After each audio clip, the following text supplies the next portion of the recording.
আমাদের যে টার্গেট ছিল 60 দিনের, আজ তার সেকেন্ড দিন। আজকের আমরা দেখব কিভাবে নিজের শরীরকে গরম করতে হয়।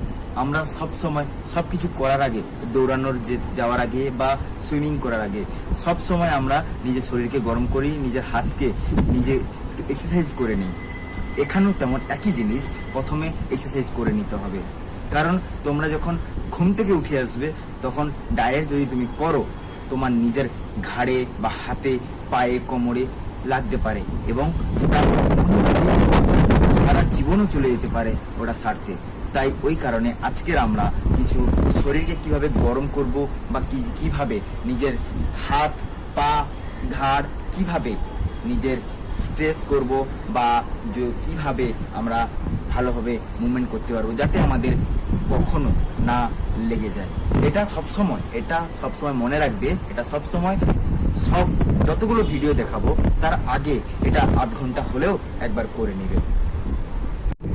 ফার্স্টে যখনই আসবো প্রথমে আমরা একটু ওয়ার্কআউট করে নেব, একটু চারিদিকে হেঁটে নেব। তাহলে শরীরটা নিজের ঘুম, কেউ যদি সকালে করো বা কেউ যদি বিকালে করো, নিজের শরীরটাকে যখন পিটি করবে তখন তোমার শরীরটা ঠিক হালকা সচেতন হয়ে যাবে, একটু হালকা সচেতন হয়ে যাবে।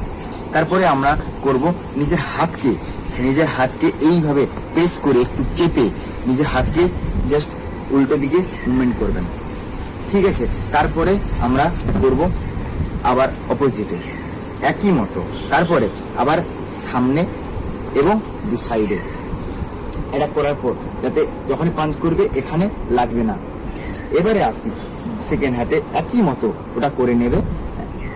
তারপরে আমরা আসি হাতে একটু হালকা করে এক্সারসাইজ করে নেবে এবং সাইডে এবং সামনে। তারপরে এটা একই হাত আবার সামনে। তারপরে মেন হচ্ছে কোমর। এইটা খুবই মেন জিনিস।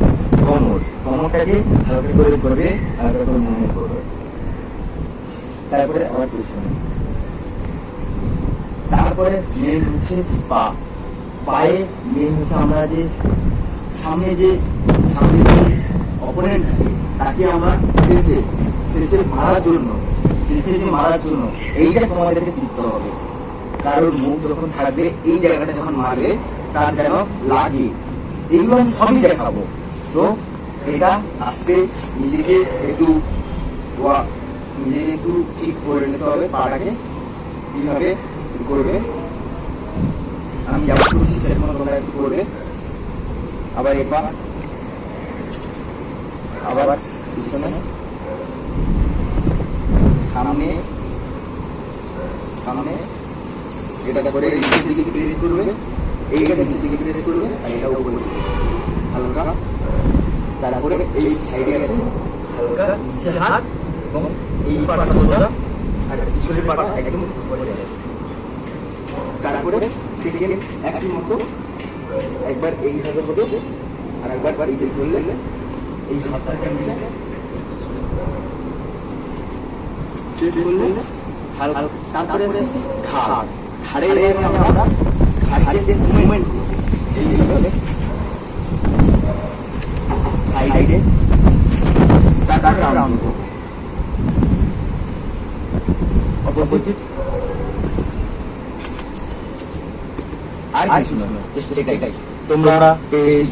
তোমরা চ্যানেলটিকে সাবস্ক্রাইব করে দিও, না হলে আমি হারিয়ে যাব।